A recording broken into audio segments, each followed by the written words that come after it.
खरात प्रकरणावरून रुपाली चाकणकर यांनी आपली भूमिका मांडली आहे। बघा व्हिडिओच्या माध्यमातून सविस्तर।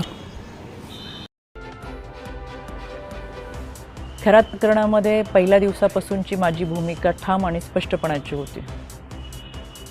खरातच्या कोणत्याही आर्थिक व्यवहाराशी, जमिनीमधल्या पार्टनरशिपशी दुरान्वये माझा संबंध नव्हता।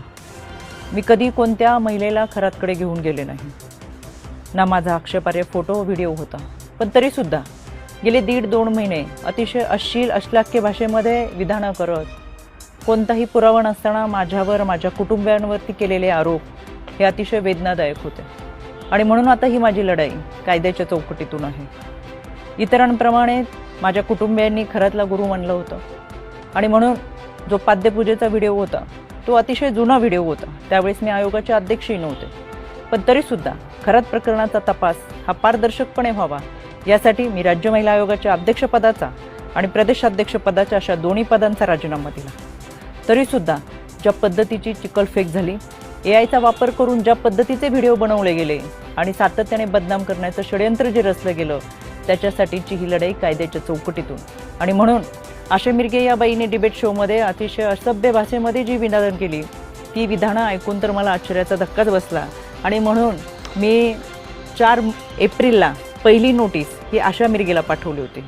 कायद्यापासून पळ काढताना स्वतःचा बचाव करण्यासाठी या बाईने ही नोटीस स्वीकारली नाही, म्हणून पोस्ट ऑफिसच्या माध्यमातून 2दा ही नोटीस परत घरी पाठवली। एकूण 3 वेळा नोटीस पाठवली गेली, पण ही नोटीस या बाईने स्वीकारली नाही। अनक्लेम म्हणून ही नोटीस परत आली आणि म्हणून मला माझगाव कोर्टातून फौजदारी फिर्याद दाखल करावी लागली। माननीय न्यायालयाने याची दखल घेऊन आशा मिरगेला 2 जुलै 2026 रोजी सकाळी 11 वाजता कोर्टात हजर राहण्याची ऑर्डर काढलेली आहे। त्यावेळेस मी देखील हजर असेलच, कारण की हा लढा आता स्त्रीत्वाच्या सन्मानाचा आहे। यामध्ये आशा मिरगेप्रमाणेच इतर काही महिलांनी देखील कोणताही पुरावा नसताना अतिशय बेताल विधानं केली, सातत्याने बदनाम करण्याचा प्रयत्न केला, आरोप केले। कोणताही पुरावा त्या सादर करू शकला नाही। त्या सगळ्यांना 2 दिवसापूर्वी दिल्ली हायकोर्टातून नोटिसा पाठवलेल्या आहेत। दिल्ली हायकोर्टात सुद्धा मी उपस्थित राहणार आहे। हा लढा स्त्रीत्वाच्या सन्मानाचा, इथून पुढे कोणत्याही महिलेच्या चारित्र्यावरती शिंतोडे उडवले जाऊ नयेत यासाठी हा लढा आहे। आणि म्हणून खऱ्या अर्थानं हा महाराष्ट्र छत्रपती शिवरायांच्या विचारांचा महाराष्ट्र, जिजाऊ सावित्री अहिल्या रमाई भीमाईचा महाराष्ट्र।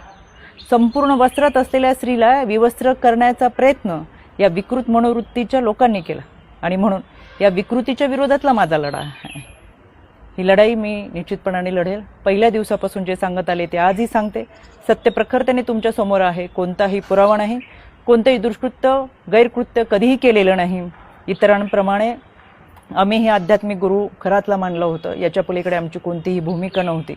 आणि म्हणून हा लढा मी कायद्याच्या चौकटीतून लढते।